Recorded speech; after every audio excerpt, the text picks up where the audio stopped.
العالمین والصلاة والسلام علی خاتم النبیین وآلہ الطیبین الطاہرین۔ بسم اللہ الرحمن الرحیم۔ آج سورہ ہود علیہ السلام کے چند مضامین بیان کیے جا رہے ہیں۔ سورہ ہود مکی دور کی سورہ ہے۔ بنیادی طور پر اس میں توحید، رسالت اور آخرت یعنی اسلام کے بنیادی عقائد پر زور دیا گیا ہے، اور یہ مکی صورتوں کا عام اسلوب ہے۔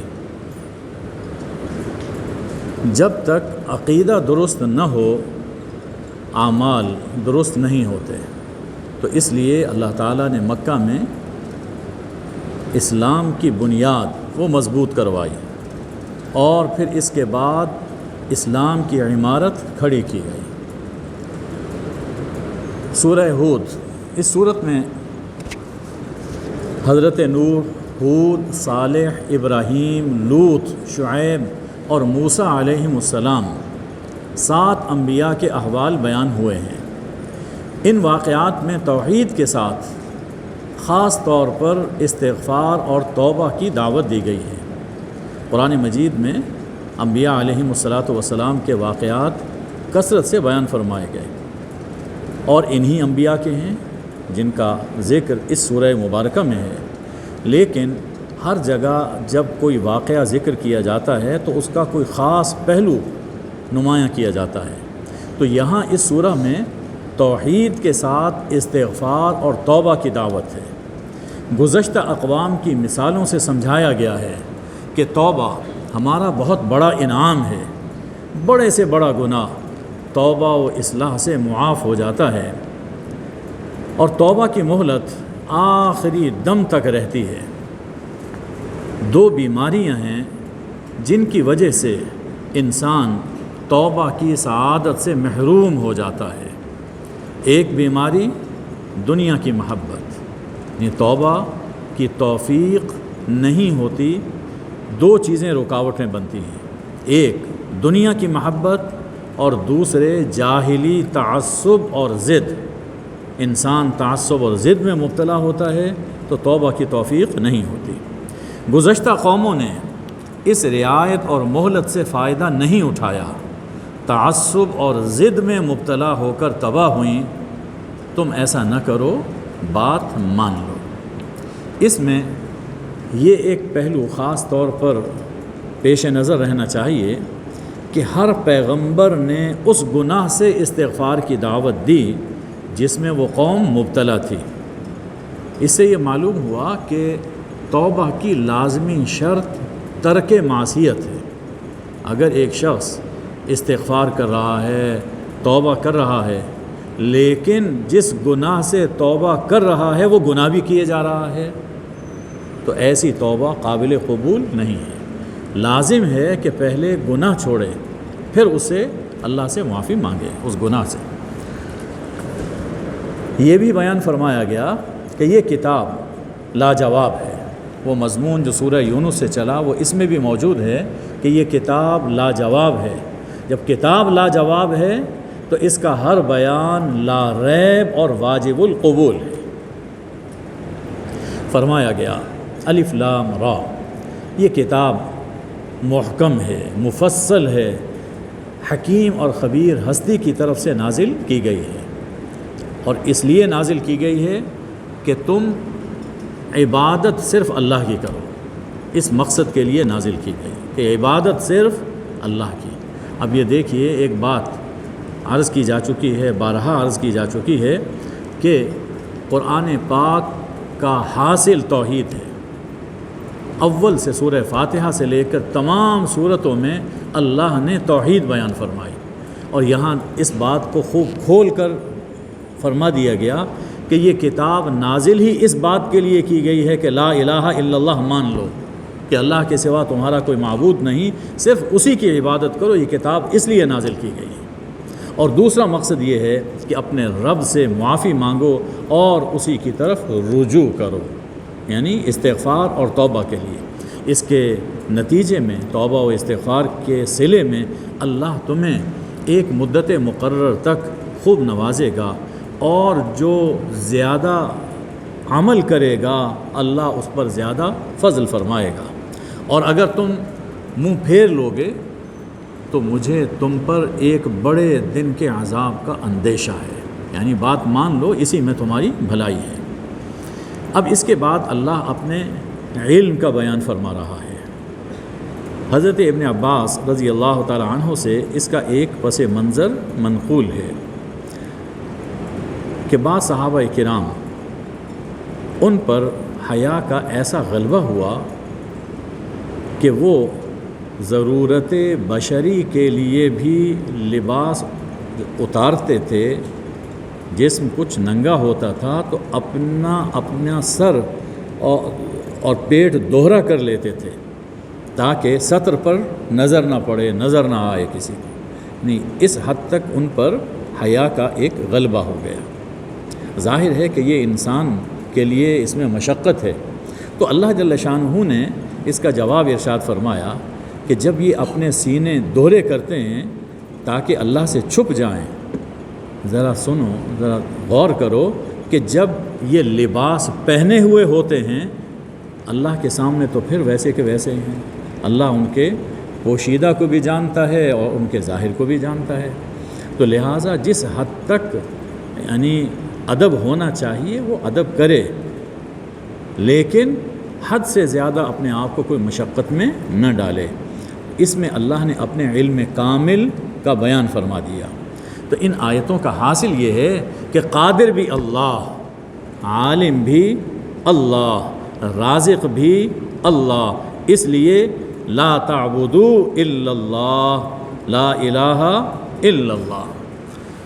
ارشاد ہے کہ زمین میں کوئی جاندار ایسا نہیں جس کا رزق اللہ نے اپنے ذمے نہ لے رکھا ہو، ہر ایک کا رزق خدا کے ذمے ہے، اللہ سب کو رزق عطا فرماتا ہے۔ اب بعض اوقات انسان کے ذہن میں یہ خیال پیدا ہوتا ہے کہ کئی لوگ فقر و فاقہ میں مبتلا ہوتے ہیں اور رزق تو اللہ نے اپنے ذمے لے رکھا ہے تو انہیں رزق نہیں مل رہا۔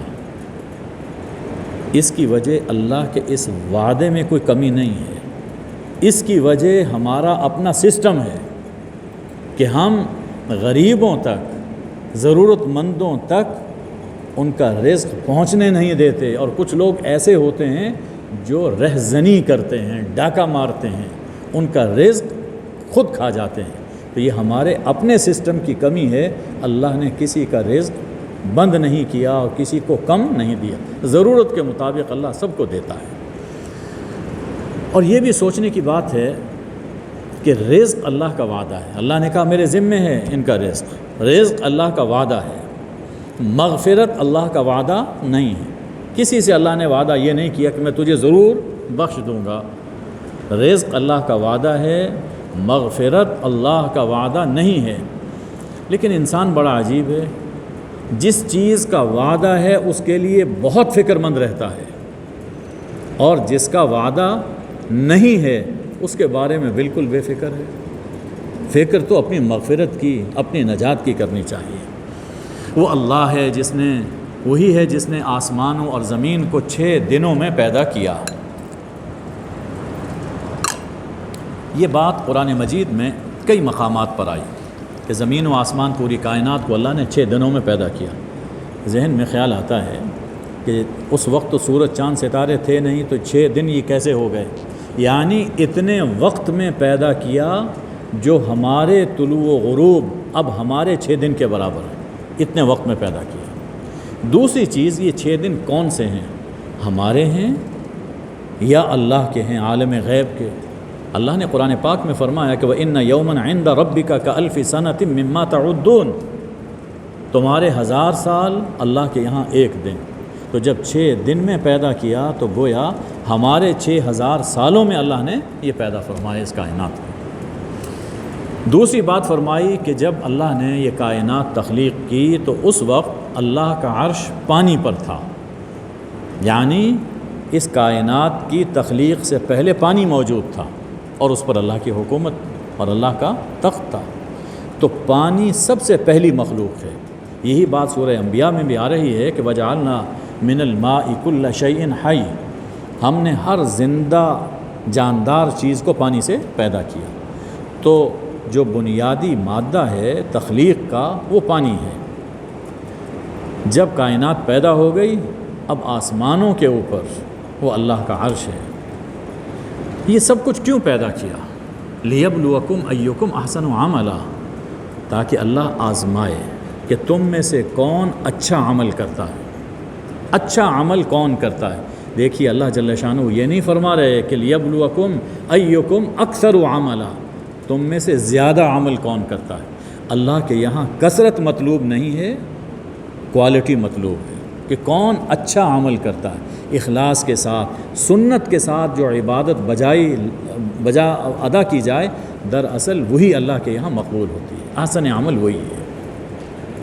فرمایا کہ اگر آپ کہتے ہیں کہ تمہیں موت کے بعد اٹھایا جائے گا، تو کافر کہتے ہیں کہ یہ تو ایک کھلا جادو ہے، یعنی آخرت کے بارے میں وہ بے جا شبہات پیدا کرتے ہیں۔ انسان کی نفسیات پر تبصرہ ہے۔ اگر ہم انسان کو اپنی جناب سے رحمت کا مزہ چکھاتے ہیں اور پھر اس سے اپنی نوازش واپس لے لیتے ہیں، خوشحالی آئی، نعمتیں ملیں اور پھر وہ نعمتیں واپس لے لی گئیں، اللہ نے اپنی مصلحت سے واپس لے لیں، تو انسان کا حال یہ ہوتا ہے کہ مستقبل کے بارے میں مایوس ہو جاتا ہے کہ اب مجھے دوبارہ کچھ نہیں ملے گا، اور ماضی کے بارے میں ناشکرہ ہو جاتا ہے، بھول جاتا ہے کہ اللہ نے مجھے اتنا نوازا تھا۔ تو جس اللہ نے پہلے نوازا وہ دوبارہ بھی نواز سکتا ہے، تو مایوس ہوتا ہے اور ناشکرہ ہو جاتا ہے۔ اور اگر ہم اس تکلیف کے بعد، جو تکلیف اسے پہنچی تھی، اس کے بعد ہم اسے کوئی نعمت عطا فرماتے ہیں، تو بس لا یقولن ذهب السیئات عنی، تو کہتا ہے کہ بس برے دن کٹ گئے، تکلیفیں کٹ گئیں، اب ہمیں کچھ نہیں ہوگا۔ تو پھر وہ اترانے لگتا ہے، فخر کرنے لگتا ہے، شیخی بھگارنے لگتا ہے۔ اللہ فرماتا ہے کہ یہ اچھا رویہ نہیں ہے۔ ہاں، جو ایمان، جو صبر کریں اور اچھے عمل کریں، ان کے لیے مغفرت اور اجر کبیر ہے۔ یعنی ایسی جب بھی کوئی صورت پیدا ہو تو اس میں اللہ تعالیٰ فرماتا ہے کہ دو چیزیں اپناؤ، ایک صبر اور دوسرا عمل صالح۔ اسی بات کو اللہ تعالیٰ نے قرآن پاک میں دوسری جگہ بیان فرمایا کہ استعینوا بالصبر والصلاۃ، صبر اور نماز سے مدد حاصل کرو، یقیناً وہ تکلیفیں دور ہو جائیں گی۔ نظر ہر حال میں بس اللہ پر ہونی چاہیے۔ حضور اکرم صلی اللہ علیہ وآلہ وسلم کی تسلی اور حوصلہ افزائی کی جا رہی ہے۔ کہتے تھے کہ آپ پر کوئی خزانہ نازل کیوں نہیں ہوتا، آپ کے ساتھ کوئی فرشتہ کیوں نہیں آتا؟ فرما دیجئے کہ میں تو صرف نذیر ہوں، تمہیں برائی کے برے انجام سے آگاہ کرنے کے لیے آیا ہوں، ہر چیز کا کارساز وہ صرف اللہ ہے۔ کہتے ہیں کہ یہ کتاب محمد صلی اللہ علیہ وآلہ وسلم نے گھڑ لی ہے، فرما دیجئے اس جیسی 10 صورتیں گھڑ کر تم بھی لے آؤ، نہیں لا سکتے۔ اور صرف تم نہیں، جتنے تمہارے خدا ہیں ان کو بھی اپنے ساتھ بلا لو۔ تو جب نہیں لا سکتے تو مان لو کہ جو کہا جا رہا ہے وہ سچ ہے۔ خوب جان لو کہ انما انزل بعلم اللہ، یہ کتاب اللہ کے علم کے ساتھ نازل کی گئی، یعنی اللہ نے اس کتاب میں اپنا خاص علم نازل کیا ہے۔ اور یہ بھی مان لو کہ لا الہ الا اللہ۔ کبھی شبہ یہ ہوتا ہے کہ اس دنیا میں کفار، مشرکین، منکرین بہت سے اچھے کام بھی کرتے ہیں، بڑے بڑے کام ہوتے ہیں، ویلفیئر کے، انسانی خدمت خلق کے بڑے بڑے کام، لیکن ایمان نہیں ہے، ایمان نہیں ہے۔ تو کیا ایسے لوگ بھی جہنم میں جائیں گے؟ یہ انسان کے دل میں شبہ ہوتا ہے۔ اور ایسا کبھی کسی آدمی کا انتقال ہو جائے تو بعض لوگوں کی پوری کوشش ہوتی ہے کہ اسے آج ہی ہم نے جنت میں بھیج دینا ہے، پوری کوشش ہوتی ہے۔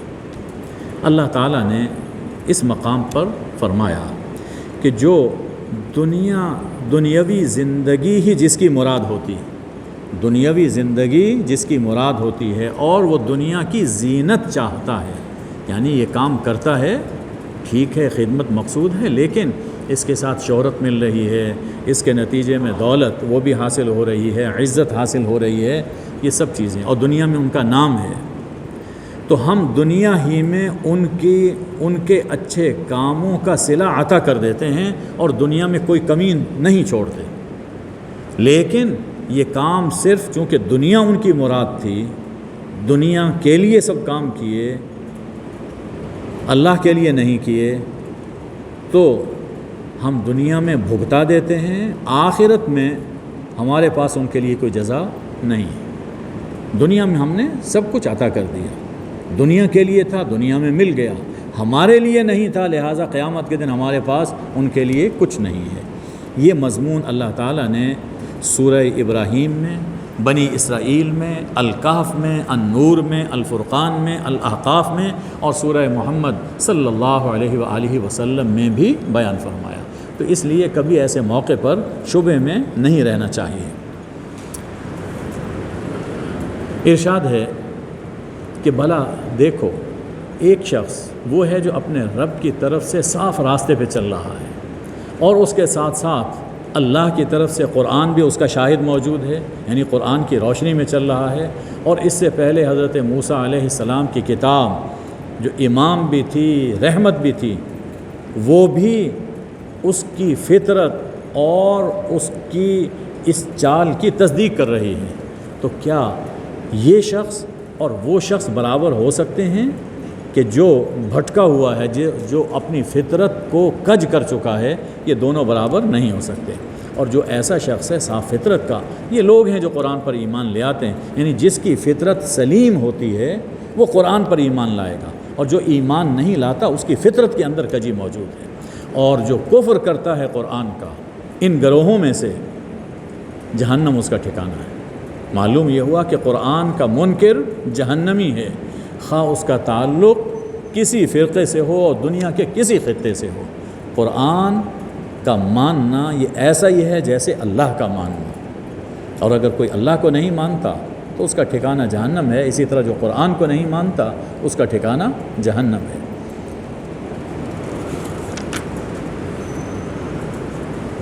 فرمایا کہ یہ دونوں گروہ، منکرین اور مومنین، ان کا حال ایسا ہی ہے جیسے نابینا اور بینا،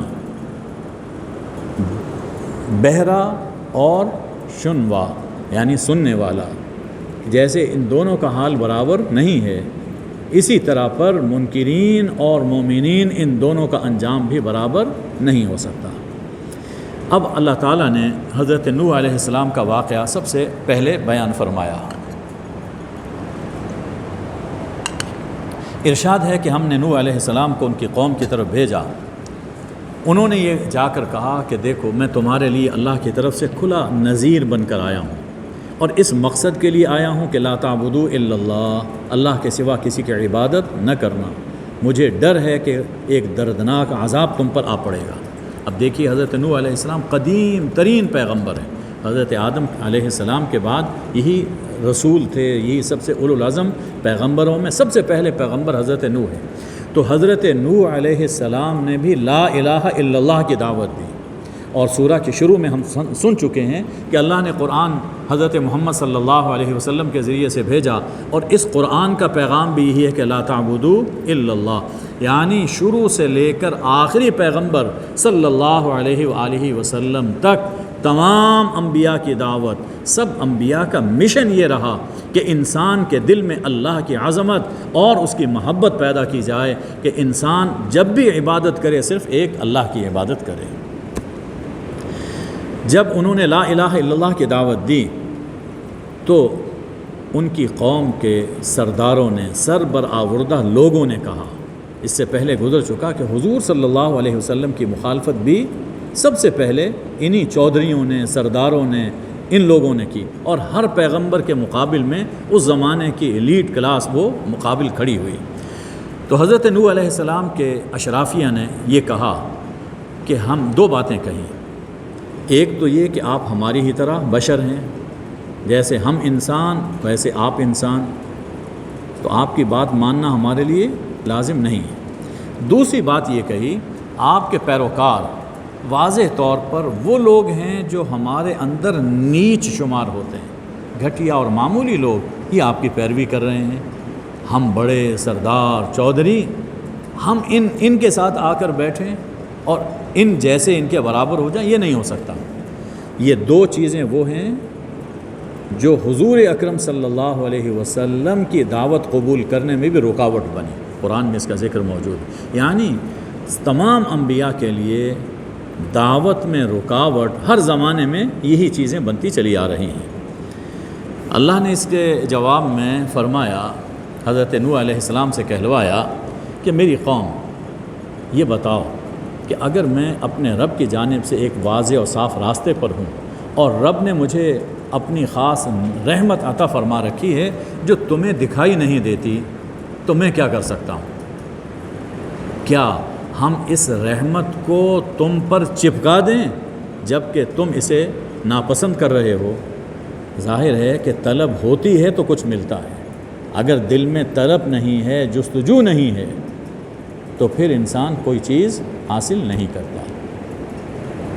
اور اقبال نے بہت خوب کہا ایک مقام پر، طلب کم جستجو کم تشنگی کم، نظر آئے پھر کیوں نہ دریابی شبنم۔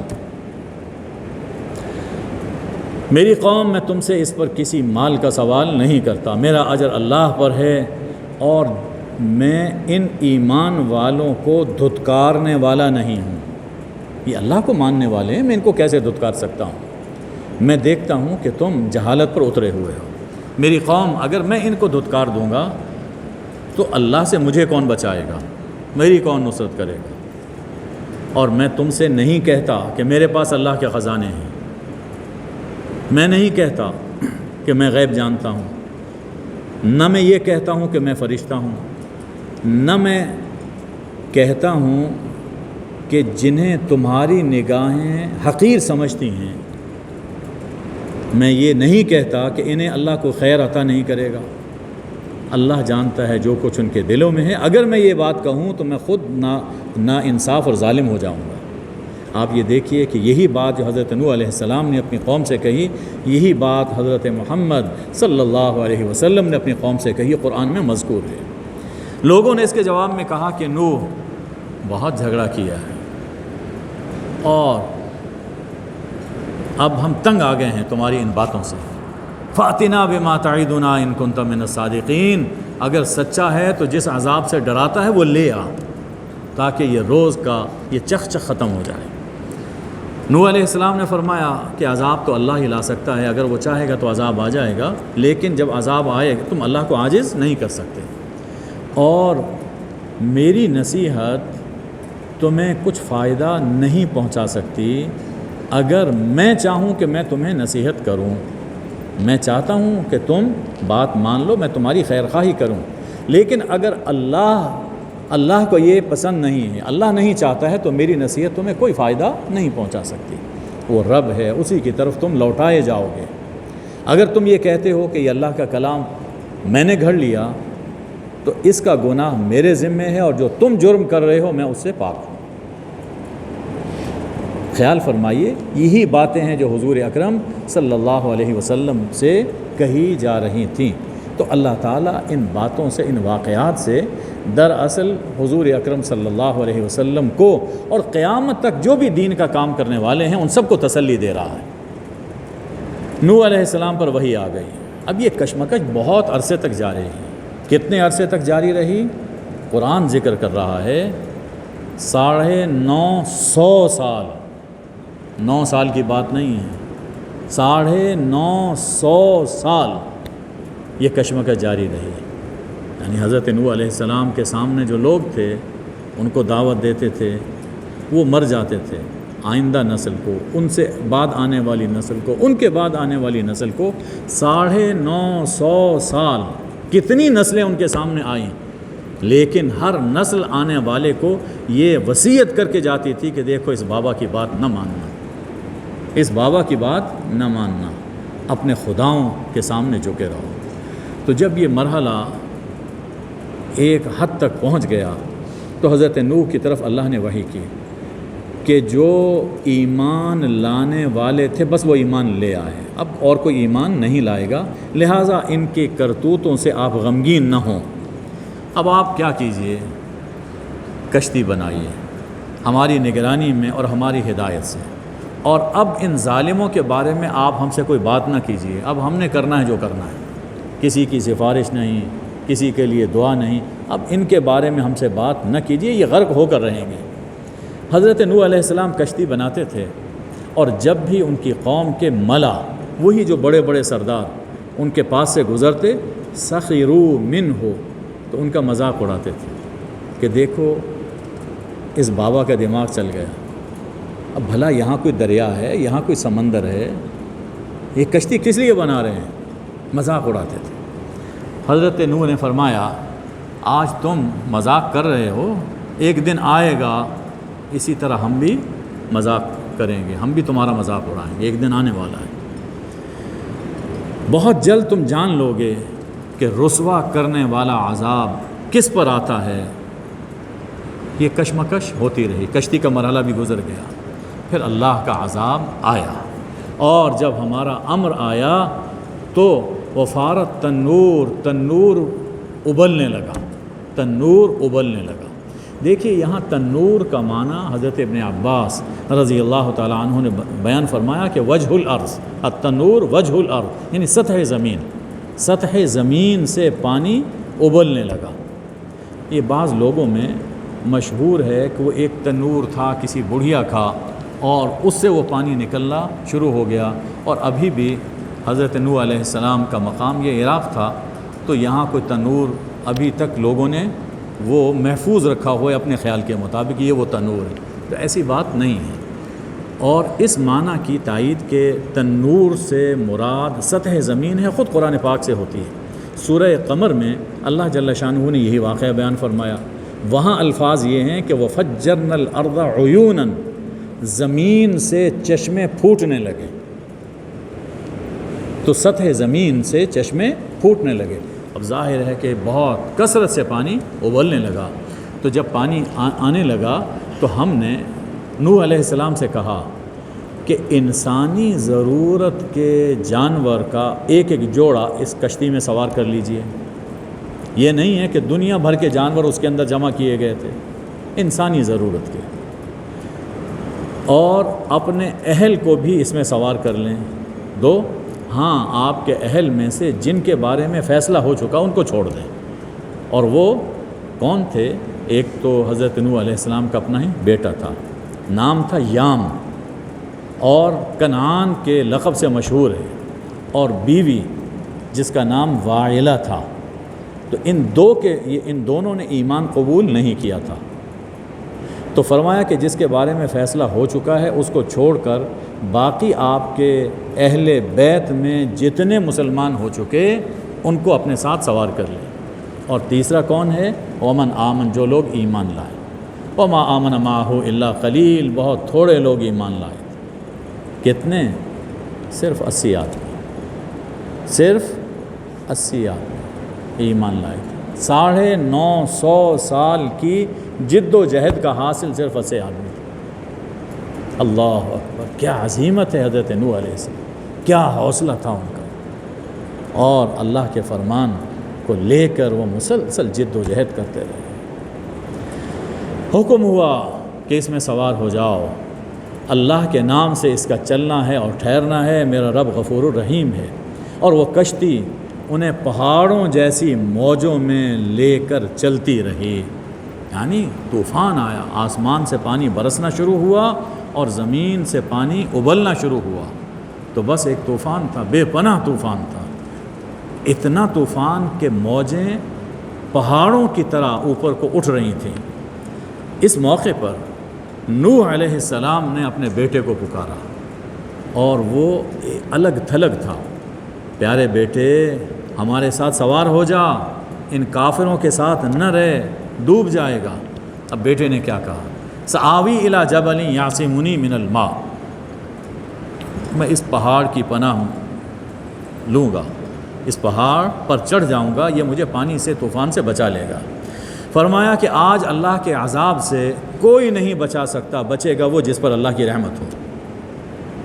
بس یہ باتیں ہو رہی تھیں کہ ایک موج دونوں کے درمیان حائل ہوئی اور وہ غرق ہو گیا۔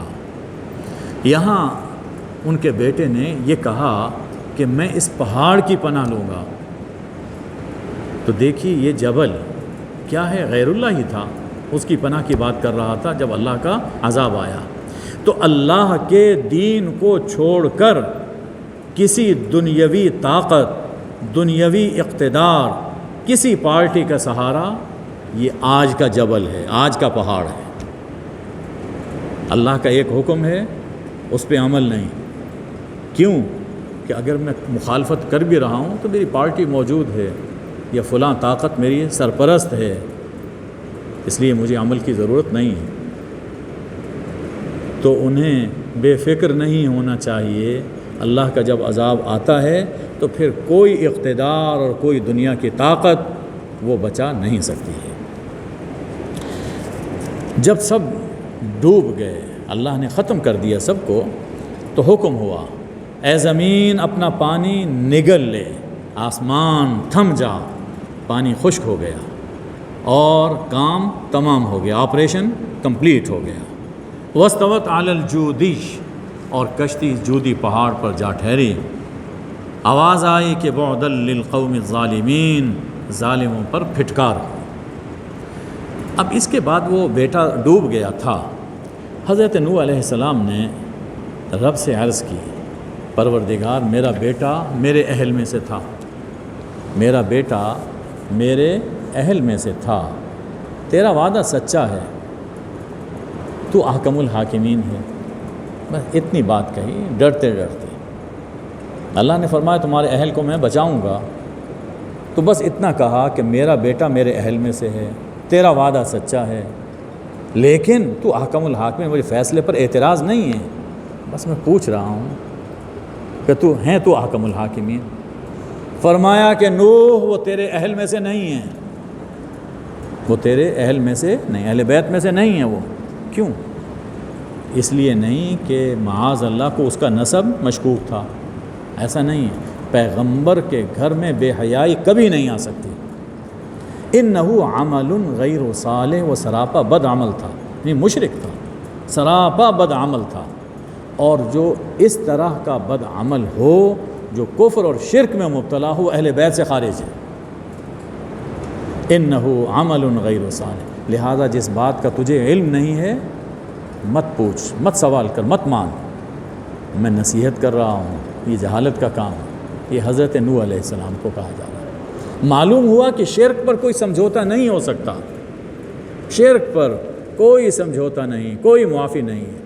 حضرت نوح علیہ السلام نے 950 سال اللہ کے دین کی خدمت کی، ڈرتے ڈرتے صرف ایک بیٹے کے بارے میں یہ عرض کیا تو یہ جواب ملا۔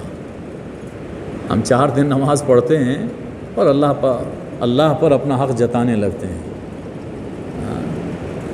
بھائیو، کون ہے جو اللہ کا حق ادا کر سکے؟ اللہ کا حق کوئی نہیں ادا کر سکتا۔ لاکھ انسان عبادت کرے پھر بھی ڈرتا رہے، معلوم نہیں قبول ہوتی ہے یا نہیں قبول ہوتی، معلوم نہیں کہ ہماری کس ادا سے اللہ ناراض ہو جائے، معلوم نہیں۔ حضرت یونس علیہ السلام، حضرت یونس علیہ السلام اللہ کے پیغمبر، ان سے بڑا تو کوئی بزرگ نہیں ہو سکتا۔ جب مچھلی کے پیٹ میں تھے تو کیا کہا؟ لا الہ الا انت، تیرے سوا کوئی الہ نہیں ہے، سبحانک، تو پاک ہے، تو پاک ہے ہر عیب سے، ہر نقص سے، ہر کمزوری سے، ہر ضعف سے تو پاک ہے۔ انی کنت من الظالمین، میں ہی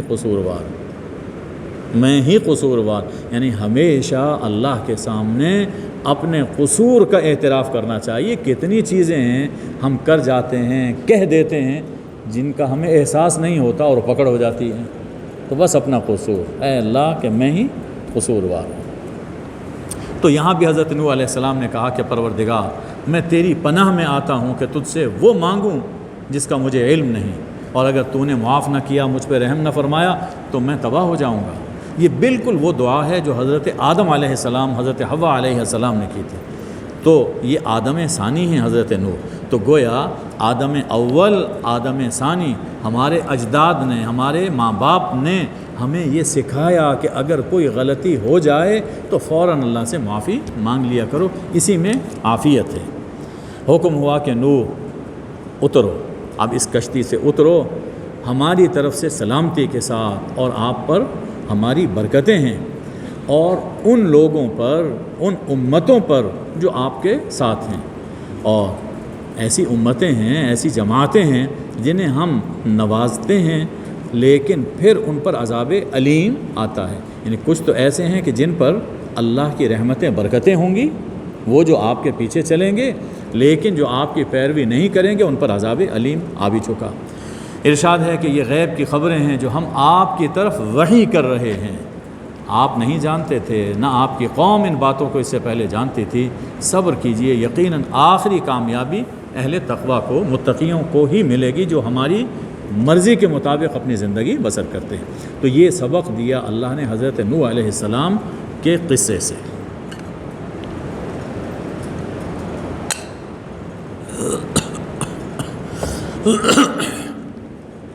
دوسرا واقعہ قوم عاد کا ہے۔ قوم عاد کی جانب حضرت ہود علیہ السلام مبعوث ہوئے تھے۔ انہوں نے بھی اپنی قوم سے جا کر پہلی بات یہی کہی کہ اعبدوا اللہ ما لکم من الہ غیرہ، کہ اللہ کی عبادت کرو، اللہ کے سوا تمہارا کوئی الہ نہیں، یعنی لا الہ الا اللہ کی دعوت دی۔ کہا کہ دیکھو میں اس پر تم سے کوئی اجرت نہیں مانگتا ہوں، میرا اجر اللہ کے ذمے ہے جس نے مجھے پیدا کیا، یعنی میری دعوت بالکل بے لوث ہے۔ یہ نہ سمجھنا کہ میں جو کچھ تمہیں دعوت دے رہا ہوں اس سے میرا کوئی دنیاوی مفاد وابستہ ہے۔ ایک تو لا الہ الا اللہ، اس کے ساتھ فرمایا کہ میری قوم اپنے رب سے معافی مانگ لو اور توبہ کر لو۔ وہی جو اس صورت میں بنیادی طور پر سمجھایا جا رہا ہے کہ سب پیغمبروں نے توحید کے ساتھ استغفار اور توبہ کی دعوت دی۔ اس کے نتیجے میں دنیا میں کیا فائدہ ہوگا؟ ہمارے لیے بھی اللہ نے یہ چیز فرمائی کہ اللہ تعالیٰ تمہیں نوازے گا۔ حضرت ہود علیہ السلام نے یہ بات کہی کہ اس کے نتیجے میں اللہ تم پر موسلادھار بارشیں برسائے گا، تمہاری قوت میں اضافہ فرمائے گا، اور دیکھو مجرم نہ بن جاؤ، مجرم نہ بن جاؤ، بلکہ اللہ کی بات مان لو۔ کہنے لگے ہود ہمارے پاس آپ کوئی نشان تو نہیں لے کر آئے، اور ہم آپ کے کہنے پر اپنے معبودوں کو نہیں چھوڑیں گے، ہم آپ پر ایمان نہیں لائیں گے۔ دیکھیے کیسی ہٹ درمی ہے۔ ہم تو یہ کہتے ہیں کہ ہمارے کسی خدا کی آپ اس کی پکڑ میں آئے ہوئے ہیں، ہمارے کسی خدا نے آپ کو آسیب لگا دیا، آپ ہمارے کسی خدا کی پکڑ میں آ گئے۔ حضرت ہود نے فرمایا میں اللہ کو گواہ بناتا ہوں اور تم بھی گواہ ہو جاؤ کہ میں تمہارے ان جھوٹے خداؤں سے بری ہوں۔ تم سب مل کر میرے خلاف چال چل لو، جو چلنا چاہتے ہو، مجھے مہلت نہ دو، میرا اللہ پر بھروسہ ہے، اور زمین میں جتنے جاندار ہیں سب اللہ کے مملوک ہیں، ان سب کی پیشانی اللہ کے قبضے میں ہے، یعنی کوئی اللہ کے سامنے جرأت نہیں کر سکتا، اللہ کی حکومت سے نکل نہیں سکتا۔ میں نے جو پیغام مجھے ملا تھا تم تک مکمل پہنچا دیا، نہیں مانو گے تو تمہاری جگہ اللہ اور قوم لے آئے گا اور تم اللہ کا کچھ نہیں بگاڑ سکتے۔ یہ سب باتیں ہوتی چلی گئیں۔ پھر عذاب کا وقت آ گیا۔ فرمایا کہ جب ہمارا عذاب آیا تو ہم نے نجات دی۔ کس کو؟ اس عذاب سے کون بچے؟ ہود اور جو لوگ ان کے ساتھ ایمان لائے تھے وہ بچ گئے، اور ان کی نجات ہوئی ہے ہماری رحمت سے، اور ہم نے انہیں بڑے سخت عذاب سے نجات دی، بچایا۔ اس سے یہ معلوم ہوا کہ نجات ملتی ہے اللہ کی رحمت سے، اور اللہ کی رحمت کیسے ملتی ہے؟ نبی کا ساتھ دینے سے، دین کی خدمت کرنے سے اللہ کی رحمت اس سے حاصل ہوتی ہے۔ فرمایا کہ یہ عاد تھے جنہوں نے اپنے رب کی آیتوں کا انکار کیا، اپنے رسولوں کی نافرمانی کی۔ اب رسول تو ایک ہی تھے وہاں، حضرت ہود علیہ السلام، لیکن فرمایا کہ رسولوں کی نافرمانی کی، اس لیے کہ کسی ایک رسول کی نافرمانی سب رسولوں کی نافرمانی، سب رسول ایک ہی پیغام لے کر آئے تھے، اور انہوں نے ہر سرکش اور معاند کی بات کی پیروی کی۔ ان پر اس دنیا میں بھی لعنت ڈالی گئی ہے اور قیامت کے دن بھی لعنت ان پر پڑے گی۔ سن لو، عاد نے اپنے رب کا کفر کیا، اور سن لو کہ اس قوم عاد کے لیے، یہ جو حضرت ہود علیہ السلام کی قوم عاد ہے، ان کے لیے پھٹکار ہے، ان پر لعنت ہے۔ اس کے بعد حضرت صالح علیہ السلام کی قوم سمود کا واقعہ ہے۔ حضرت صالح علیہ السلام نے بھی سب سے پہلے یہی دعوت دی، اعبدوا اللہ ما لکم من الہ غیر لا الہ الا اللہ، اور فرمایا کہ ذرا سوچو تو صحیح کہ اللہ نے تمہیں زمین سے پیدا کیا اور تمہیں اس میں آباد کیا، لہٰذا اللہ سے استغفار کرو اور توبہ کرو۔ تمام پیغمبر توحید کے ساتھ استغفار اور توبہ کی دعوت دے رہے ہیں۔ میرا رب قریب ہے اور دعاؤں کو قبول کرنے والا ہے۔ جواب میں کہنے لگے کہ صالح تو ہماری امیدوں کا چراغ تھا، قد کنت فینا مرجوا، جی تجھ سے تو بڑی امیدیں وابستہ تھیں، کیا ہو گیا؟ تو نے ہماری امیدوں پر پانی پھیر دیا۔ کیا آج تو ہمیں روکتا ہے کہ ہم ان کی عبادت نہ کریں جن کی ہمارے باپ دادا عبادت کرتے چلے آ رہے ہیں؟ ہمیں شک ہے تمہاری دعوت کے بارے میں کہ یہ بات جو تم کہہ رہے ہو یہ ٹھیک نہیں ہے، ہم اپنے خداؤں کو نہیں چھوڑ سکتے۔ یہ جو کہا کہ تم نے ہماری امیدوں پر پانی پھیر دیا، یہ اس دور کی بات نہیں ہے۔ آج بھی خاندان میں کوئی شخص دین کی طرف چلا آئے تو لوگ کہتے ہیں کہ دیکھو اگر یہ کماتا اور یہ کام کرتا، ہمارا بزنس سنبھالتا، اس نے تو ہماری لٹیا ڈبو دی۔ اس کو اب بھی لوگ حقیر سمجھتے ہیں۔ حضرت صالح علیہ السلام نے اس کے جواب میں فرمایا کہ دیکھو میں اپنے رب کی جانب سے عطا کیے ہوئے صاف راستے پر چل رہا ہوں، میرے رب نے مجھے اپنی جناب سے رحمت عطا فرمائی ہے، اگر میں اس کی نافرمانی کروں گا تو میری کون مدد کرے گا، مجھے کون بچائے گا؟ تم مجھے میرے نقصان میں، میرے خسارے میں اضافہ کرنا چاہتے ہو۔ لوگو، یہ اللہ کی اونٹنی تمہارے لیے نشانی ہے۔ تم نے نشانی مانگی تو یہ اللہ کی اونٹنی تمہارے لیے نشانی ہے۔ اب اس کی تفصیل کسی دوسرے موقع پہ میں عرض کروں گا کہ وہ ناقہ، وہ جو اونٹنی تھی وہ کیسے پیدا ہوئی اور کیا چیز تھی وہ۔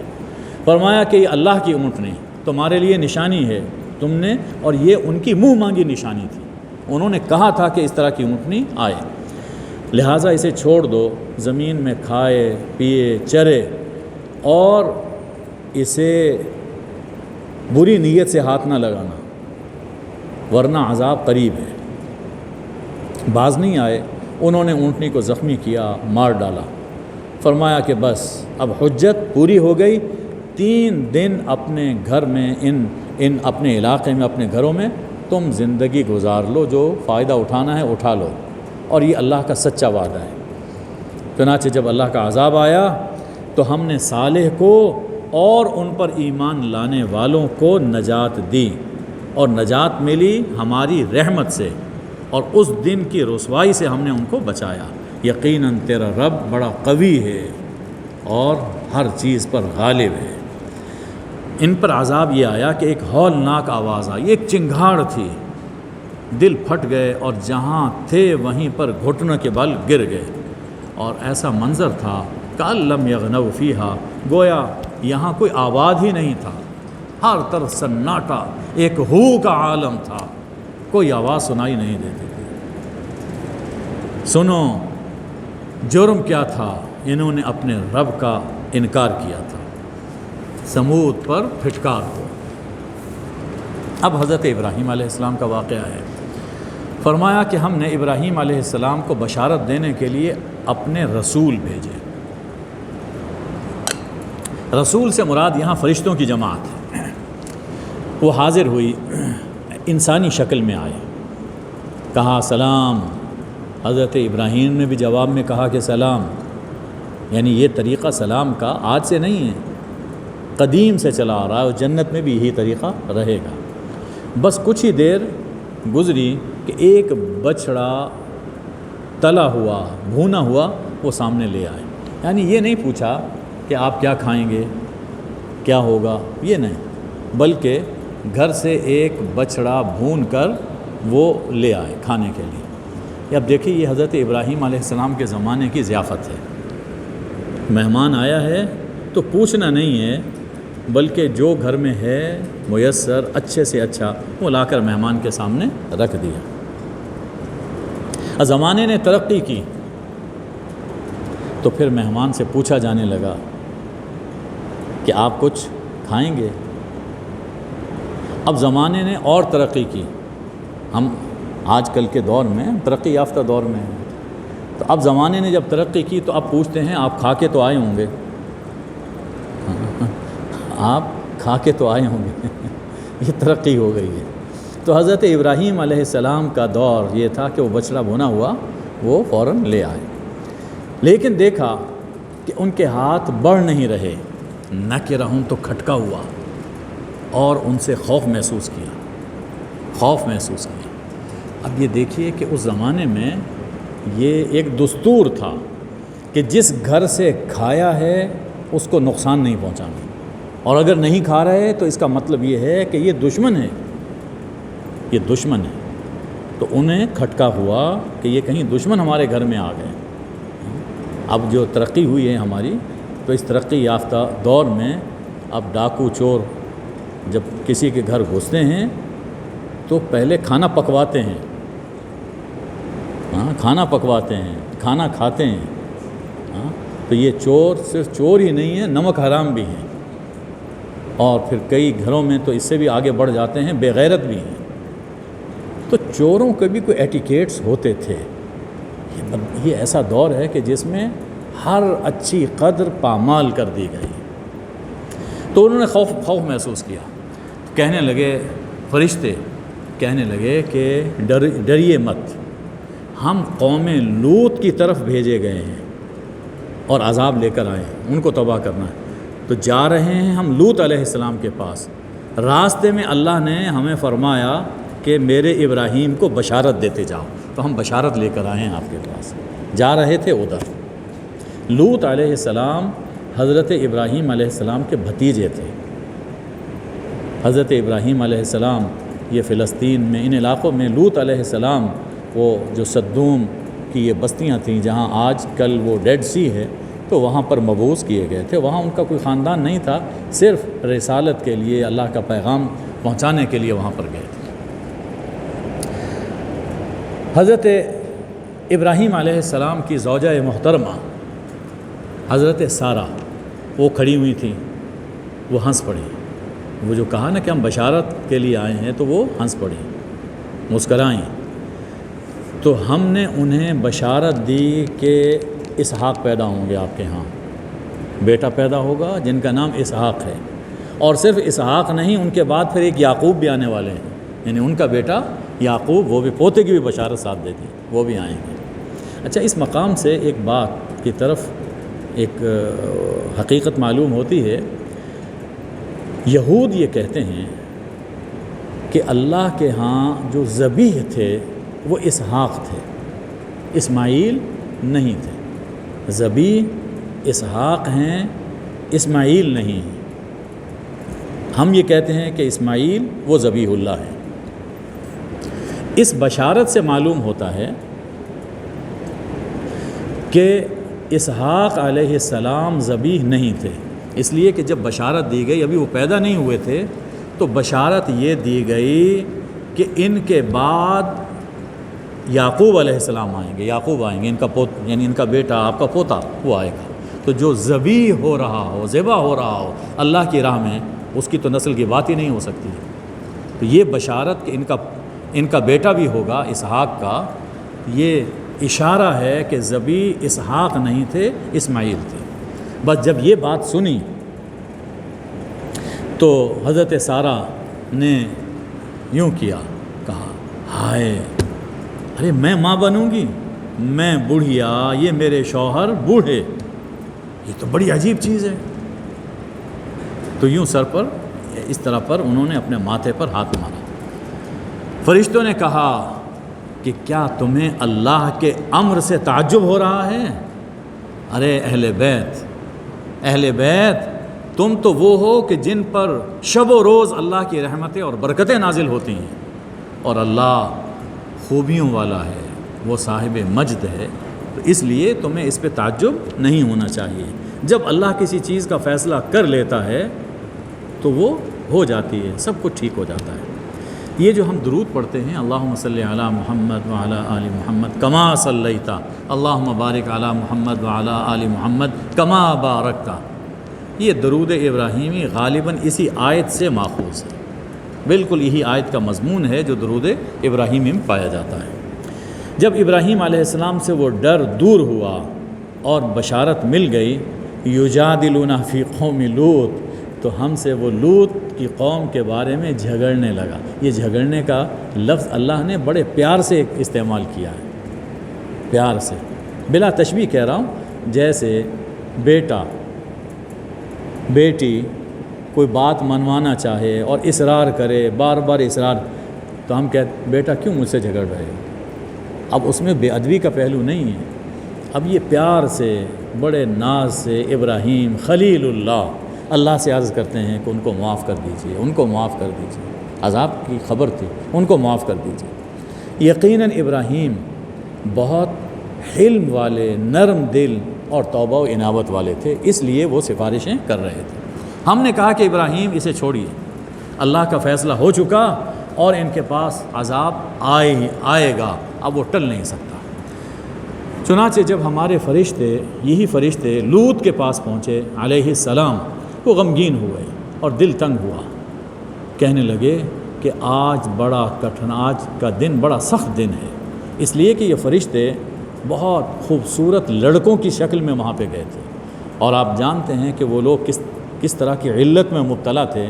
تو جب یہ خوبصورت لڑکوں کی شکل میں وہاں گئے اور حضرت لوط نے ان کو دیکھا، ان کے جا کر مہمان بنے، کہا کہ یہ تو بڑا سخت دن آ گیا، اس لیے کہ اپنے قوم کی عادت سے وہ واقف تھے۔ اب یہ خبر پہنچ گئی، انہی کی بیوی نے قوم کو بتا دیا، لوگوں کو بتا دیا، تو وہ یہرعون الیہ، وہ لوگ دوڑتے ہوئے آئے، حضرت لوط علیہ السلام کے گھر پر دھاوا بول دیا۔ یہ لفظ سے پتہ چلتا ہے کہ کتنے بے حیا لوگ تھے، یہ دوڑتے ہوئے آئے۔ اس سے پہلے بھی یہ برائیاں کرتے تھے۔ حضرت لوط علیہ السلام نے اس موقع پر جو لفظ کہے ہیں، حقیقت یہ ہے کہ جب انسان پڑھتا ہے تو دل لرز اٹھتا ہے۔ فرمایا کہ لوگو، یہ میری بیٹیاں ہیں، 2 بیٹیاں تھیں حضرت لوط علیہ السلام کی اولاد، 2 بیٹیاں، یہ میری بیٹیاں ہیں، یہ تمہارے لیے پاکیزہ تر ہے، اللہ سے ڈرو، مہمانوں کے بارے میں مجھے رسوا نہ کرو۔ یہ جو کہا کہ میری بیٹیاں ہیں، یہ پاکیزہ ہیں، یعنی تم میں سے جو تمہارے بڑے ہیں، کوئی شریف ہیں، وہ ان سے نکاح کر لیں، اور تم اس گناہ سے بچ جاؤ، یہاں سے چلے جاؤ، مہمانوں کے بارے میں مجھے رسوا نہ کرو۔ اس سے یہ بھی معلوم ہوتا ہے کہ مہمانوں کا اکرام یہ اسلام کا حکم ہے اور قدیم روایت چلی آ رہی ہے۔ اب بڑی تواضع سے حضرت لوط علیہ السلام نے یہ بات کہی، الیس منکم رجل الرشید، کیا کوئی بھی تم میں کوئی سمجھدار آدمی نہیں ہے، کوئی نیک چلن آدمی نہیں ہے؟ یہ سارے ایک جیسے ہو گئے۔ جواب سنیے، کہتے ہیں لقد علمت ما لنا فی بناتک من حق، تمہیں معلوم ہے کہ تمہاری بیٹیوں میں ہماری کوئی رغبت نہیں ہے، ہمارا کوئی میلان نہیں، ہم جو کرنا، انک لتعلم ما نرید، ہم جو کرنا چاہتے ہیں وہ تم جانتے ہو، ہمیں وہ کام کرنے تھے۔ بے حیائی کی انتہا۔ جب بات حضرت لوط پھر بے بسی سے کہتے ہیں، کاش کہ تمہارے مقابلے میں مجھے کچھ قوت حاصل ہوتی، یا میرا یہاں کوئی کنبہ، میرا کوئی قبیلہ ہوتا، میں اس کی پناہ میں چلا جاتا۔ بے بسی سے کہا۔ جب یہ بات یہاں تک پہنچی تو فرشتوں نے کہا گھبرائیے نہیں۔ تو حضرت لوط علیہ السلام بھی اس وقت تک وہ پہچان نہیں رہے تھے، اب دیکھیے یعنی فرشتہ اگر انسانی شکل میں آئے تو پیغمبر بھی نہیں پہچان پاتے. ابراہیم علیہ السلام نے نہیں پہچانا, لوط علیہ السلام نے نہیں پہچانا. ہمارے سید و مولا حضرت محمد صلی اللہ علیہ وسلم کے پاس حضرت جبریل انسان کی شکل میں آئے, حدیث جبریل مشہور ہے, اور آ کر سوالات کرتے رہے. جب چلے گئے تو پھر پتہ چلا کہ یہ جبریل تھے, وہ دہیہ کلبی کی شکل میں آئے تھے. تو فرشتوں نے کہا کہ لوط گھبراؤ نہیں, ہم رب کے بھیجے ہوئے ہیں, ہم فرشتے ہیں, یہ آپ تک پہنچ نہیں سکیں گے. بس اب معاملہ ختم ہو رہا ہے. یہ رات جب گزرے تو رات کے اندھیرے میں, رات کے کسی پہر, اپنے اہل کو یہاں سے لے کر نکلیے اور کوئی شخص پلٹ کر واپس نہ دیکھے. بس یہاں سے نکلیں اور پلٹ کر نہ دیکھیں. پھر الا امرأتک, ہاں آپ کی بیوی وہ اس سے مستثنیٰ ہے, وہ عذاب کی لپیٹ میں آئے گی, اسے وہ تکلیف پہنچے گی, وہ مصیبت پہنچے گی جو ان لوگوں کو پہنچے گی. اور وعدہ ہے صبح کا, عذاب کا وعدہ صبح کا ہے. اور صبح کیا صبح قریب نہیں ہے؟ یعنی بس اب عذاب آیا ہی چاہتا ہے. چنانچہ جب ہمارا امر آیا, ہمارا عذاب آیا, تو ہم نے اس بستی کو تہو بالا کر دیا, نیچے کا اوپر اور اوپر کا نیچے, عالیہا سافلہا, تہو بالا ہم نے کر دیا اس بستی کو. یعنی جیسے کام ان کا الٹا تھا, الٹا گناہ کرتے تھے, ویسی اللہ تعالیٰ نے ان کو سزا دی کہ بالکل اوپر نیچے کر دیا.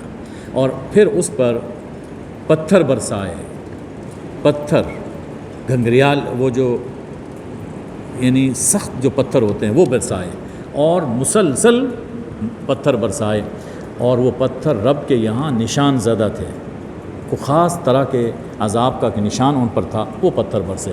فرمایا کہ یہ ظالموں سے ان کی بستی یہ کچھ دور نہیں ہے, دیکھو کہ لوط کی قوم کا انجام کیا ہوا, لہٰذا نبی کی نافرمانی سے بچو. قوم مدین کی جانب ان کے بھائی شعیب علیہ السلام کو بھیجا گیا.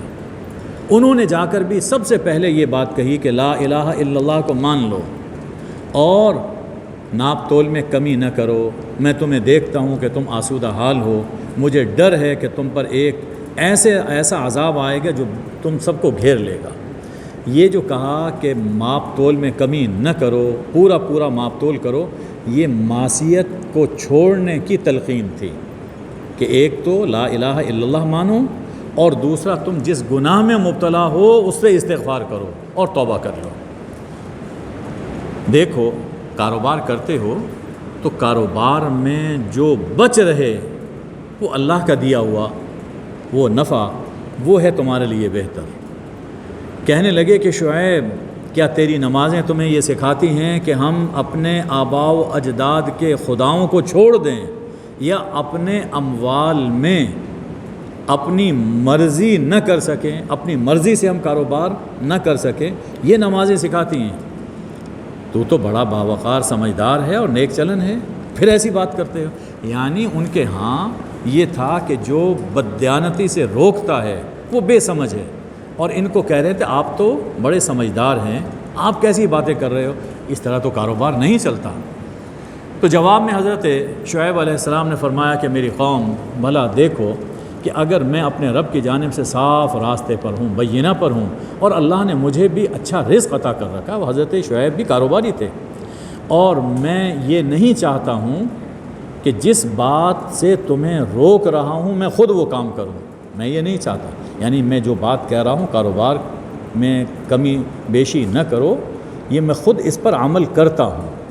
معلوم یہ ہوا کہ داعی جس بات کی دعوت دے رہا ہے لازم ہے کہ سب سے پہلے اس پر خود عمل کرے. اگر خود عمل نہیں کر رہا اور دعوت دے رہا ہے تو اس کا نتیجہ اچھا نہیں نکلتا. میرا مقصد تو صرف اصلاح ہے جہاں تک ہو سکے, اور باقی یہ جو میری کوشش ہے اس میں کامیابی یعنی توفیق وہ صرف اللہ کی مدد سے ہے, اسی پر میرا بھروسہ ہے, اسی کی طرف میں رجوع کرتا ہوں.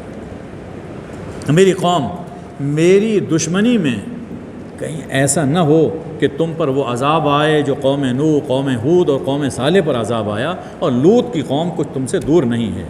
وَاسْتَغْفِرُوا رَبَّكُمْ ثُمَّ تُوبُوا إِلَيْهِ، استغفار کرو، توبہ کرو۔ کہنے لگے کہ اے شعیب، جو کچھ تم کہتے ہو بہت سی باتیں ہمیں سمجھ نہیں آتی، کاروبار یوں نہیں ہوتا، اور ہم دیکھتے ہیں کہ تو ہم میں کمزور ہے، یعنی تو آپ کا کاروبار اتنا بڑا نہیں ہے، ہمارے ہاں بڑے بڑے کاروباری ہیں، تو تم کمزور ہو، ہم بس لحاظ کرتے ہیں آپ کے قبیلے کا، اگر وہ نہ ہوتے تو ہم پتھر مار مار کر تمہیں مار ڈالتے کہ تم ہماری مارکیٹ خراب کر رہے ہو، اور دیکھو ہمارے ہاں تم ہمارے لیے کوئی زیادہ عزت مند نہیں ہو۔ حضرت شعیب فرماتے ہیں لوگو تمہیں کیا ہو گیا؟ کیا میرا قبیلہ تمہارے دلوں میں اللہ سے بڑھ کر عزت رکھتا ہے؟ میں تمہیں اللہ کی بات سنا رہا ہوں، وہ بات نہیں مانتے اور کہتے ہو کہ ہمیں تمہارے قبیلے کا خیال ہے۔ عمل کرو اپنی اپنی جگہ پر، میں بھی عمل کر رہا ہوں، جو تم اپنے کام کرو میں اپنا کام کر رہا ہوں۔ دیکھو گے کہ عذاب آئے گا جو رسوا کر دے گا، اور جو جھوٹا ہے اس پر خدا کا عذاب آئے گا، انتظار کرو، میں بھی انتظار کر رہا ہوں۔ جب ہمارا عذاب آیا تو ہم نے نجات دی شعیب کو اور ان لوگوں کو جنہوں نے ان کی بات مانی، اور نجات ملی ہماری رحمت سے، یعنی قیامت کے دن بھی اگر کسی کو نجات ملتی ہے تو وہ بھی اللہ کی رحمت سے ہوتی ہے۔ کسی شخص کو اپنے اعمال پر مغرور نہیں ہونا چاہیے کہ میں نے اتنا عرصہ نمازیں پڑھیں، میں اس کی وجہ سے بخشا جاؤں گا، یہ نہیں۔ نجات اگر ہوگی تو وہ اللہ کی رحمت سے ہوگی۔ پھر ان ظالموں کو ایک چنگھاڑ نے آ پکڑا اور اپنے گھروں میں وہ ڈھہ گئے، جہاں تھے وہیں پر گھٹنوں کے بل گر گئے، اور ایسا ہو گیا کہ کألم یغنوا فیہا، کہ جیسے اس بستی میں کبھی کوئی آباد ہی نہیں تھا۔ پھٹکار ہو مدین پر جیسا کہ پھٹکار ہوئی قوم سمود پر۔ اس کے بعد حضرت موسیٰ علیہ السلام کا واقعہ بیان فرمایا جا رہا ہے کہ اللہ نے انہیں فرعون اور ان کے سرداروں کی طرف بھیجا، لیکن انہوں نے فرعون کی بات مانی، حالانکہ فرعون کا کہنا وہ کوئی درست نہیں تھا۔ اچھا، یہ فرعون اس دنیا میں تو اپنی بات منواتا رہا، جن لوگوں نے ان کی بات مانی فرعون کی، قیامت کے دن فرعون ان سے آگے ہوگا، جیسے اس دنیا میں قائد بنا ہوا تھا، قیامت کے دن بھی وہ قائد بنے گا اور اپنے ساتھ ان سب کو جہنم میں لے کر جائے گا۔ اس دنیا میں بھی ان پر لعنت، آخرت میں بھی ان پر لعنت ہے، بہت بری مہمانی ہے جو قیامت کے دن ان کی ہوگی۔ فرمایا کہ یہ ان بستیوں کے قصے ہیں جو ہم آپ کے سامنے بیان کر رہے ہیں، ان میں سے کچھ بستیاں ابھی تک باقی ہیں اور کچھ ختم ہو چکی۔ یہ ہم نے ان پر ظلم نہیں کیا، انہوں نے خود اپنے اوپر ظلم کیا۔ تو معلوم یہ ہوا کہ جب بھی کوئی تکلیف یا عذاب آتا ہے کافروں پر، مشرکوں پر، تو یہ اپنے گناہوں کے پاداش ہوتی ہے، اور پھر ان کے نام نہاد خدا اور دنیاوی سہارے اللہ کے عذاب سے بچا نہیں سکتے، بلکہ ان خداؤں کو ماننے کی وجہ سے عذاب اور بڑھتا ہے۔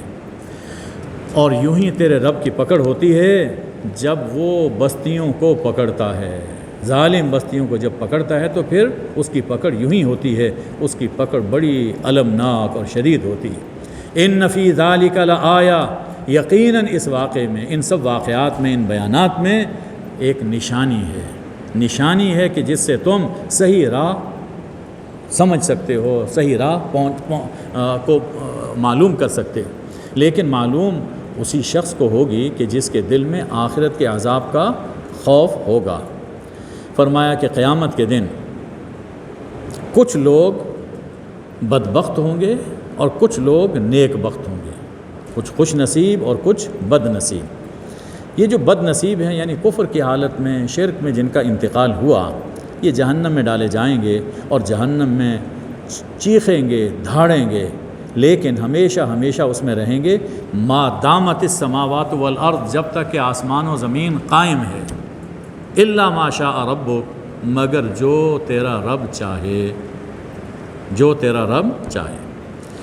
جو نیک بخت ہیں یہ جنتوں میں جائیں گے، ہمیشہ اس میں رہیں گے جب تک کہ آسمان و زمین قائم ہیں، مگر جو تیرا رب چاہے۔ یہ بڑا اہم ایک مقام ہے، اسے سمجھنے کی ضرورت ہے۔ یہ جو فرمایا کہ جو تیرا رب چاہے، یہ اللہ کی مشیت کاملہ اور تامہ کو ظاہر کر رہا ہے کہ عذاب اگر ہے ہمیشہ یا جنت میں ہمیشہ ہے تو یہ اللہ کی مشیت سے ہے۔ اللہ جو چاہے وہ کر سکتا ہے، اللہ جو چاہے وہ کر سکتا ہے۔ تو اس لیے یہ نہ سمجھیے کہ اللہ مجبور ہو گیا یا اللہ نے اپنے اوپر اس چیز یعنی فرما دیا تو اب لازم ہے کہ وہ یہ کام کرے، ایسا نہیں۔ اس کی مشیت ہے اور کامل ہے اور تام مشیت ہے اس کی۔ ایک یہ بات۔ دوسری بات یہ بھی اس میں سمجھائی گئی کہ خدا ابدی ہے، خدا ابدی ہے، ہمیشہ رہنے والا۔ اور یہاں جہنمیوں کے لیے کہا کہ وہ بھی ہمیشہ رہنے والے، جنتیوں کے لیے کہا کہ ہمیشہ رہنے والے۔ اب خدا بھی ابدی اور یہ بھی ابدی ہو گئے، تو یہاں فرق بتا دیا گیا کہ ان کا ہمیشہ رہنا وہ اللہ کی مشیت پر ہے، جب کہ اللہ اپنی مرضی سے ہمیشہ سے ہے اور ہمیشہ رہے گا۔ اللہ کا ہمیشہ سے ہونا، ہمیشہ تک رہنا، وہ کسی اور کا محتاج نہیں ہے، جب کہ ہماری زندگی چاہے وہ ہمیشہ کی ہو، وہ اللہ کی محتاج ہے، اس کے حکم کی محتاج ہے۔ فرمایا کہ یہ جتنے لوگ ہیں، جب وقت آئے گا تو تیرا رب پورا ان کے اعمال کا بدلہ ان کو عطا فرمائے گا۔ فاستقم کما امرت، بڑی اہم آیت۔ حضور اکرم صلی اللہ علیہ وسلم نے یہ فرمایا تھا کہ شیبتنی سورۃ ہود و اخواتها، یہ سورہ ہود نے مجھے بوڑھا کر دیا۔ یہ بہت اہم سورہ ہے، سورہ ہود نے مجھے بوڑھا کر دیا۔ کیا؟ اس لیے کہ اس میں ایک تو واقعات سامنے آئے، آپ سن رہے ہیں کہ کیا عجیب شان ہے ان واقعات کے اندر، اور پھر یہ حکم دیا گیا کہ فاستقم کما امرت، جیسا کہ آپ کو حکم ملا ہے آپ ڈٹے رہیے، اس پر قائم رہیے۔ بڑا یہ سخت حکم ہے، بھاری حکم ہے یہ۔ اور صرف آپ نہیں، جن لوگوں نے آپ کے ساتھ توبہ کی وہ بھی اسی دین پر قائم رہیں، اور حد سے نہ بڑھو، یعنی افراط و تفریط میں مبتلا نہ ہو۔ اللہ نے جس اعتدال پر آپ کو رکھا ہے اسی اعتدال پر آپ قائم رہیں۔ ظالموں کی طرف مت جھکو، اللہ کی طرف جھکو۔ نماز دن کے دونوں کناروں میں، رات کے کچھ حصوں میں ادا کرو۔ یہ نمازیں کیا ہیں؟ حسنات ہیں، نیکیاں ہیں۔ اور حسنات یذہبن السیئات، یہ برائیوں کو اپنے ساتھ بہا کر لے جاتے ہیں۔ چنانچہ حضور صلی اللہ علیہ وسلم نے فرمایا کہ انسان نے فجر کی نماز پڑھی، پھر ظہر کی نماز پڑھتا ہے، عصر، تو ہر دو نمازوں کے درمیان جتنے چھوٹے چھوٹے گناہ ہوتے ہیں، ان نمازوں کی برکت سے اللہ وہ گناہ معاف کر دیتا ہے۔ فرمایا کہ معاشرے میں نیکی غالب ہو، معاشرے میں اگر نیکی غالب ہے اور نہیں عن المنکر ہو رہی ہے، برائیوں سے روک ٹوک ہو رہی ہے، تو پھر عذاب نہیں آتا۔ لیکن اگر روک ٹوک چھوڑ دی جائے اور جو سمجھدار لوگ ہیں جن میں خیر کا اثر موجود ہے وہ بھی تھک ہار کر بیٹھ جائیں تو پھر اللہ کا عذاب آتا ہے اور سب کو اپنی لپیٹ میں لے لیتا ہے۔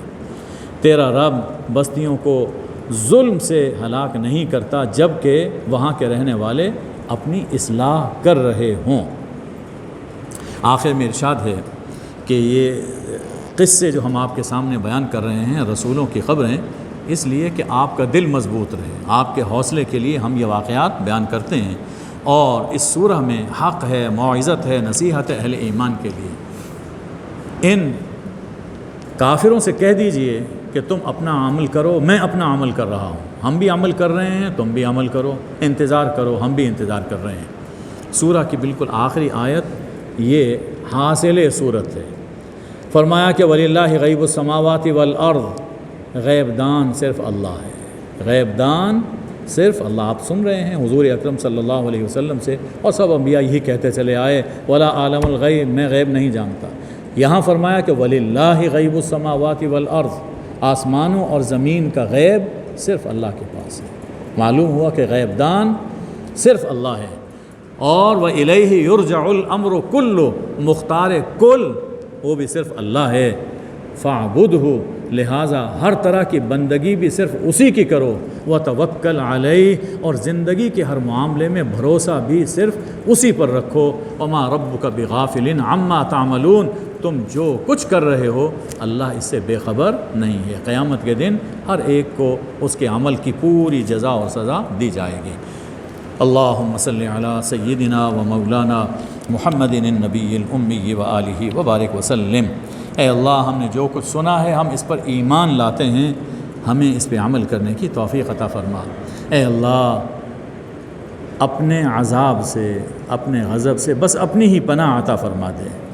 ہم تیرے عذاب، تیرے غضب سے تیری ہی پناہ چاہتے ہیں، دنیا اور آخرت میں ہم پر نظر رحمت فرما۔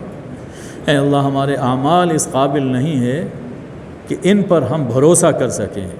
اے اللہ، قیامت کے دن ہم سے اپنی رحمت کا معاملہ فرما، جہنم کی آگ سے بچا، اپنے فضل سے ہم سب کو جنت میں داخل فرما، ہمارا خاتمہ ایمان پہ فرما۔ اے اللہ، ہمارے وطن کی حفاظت فرما۔ اے اللہ، ہمارے وطن کو امن و امان اور ایمان کی نعمت عطا فرما۔ وصلی اللہ علی النبی الامی و آلہ اجمعین برحمتک یا ارحم الراحمین۔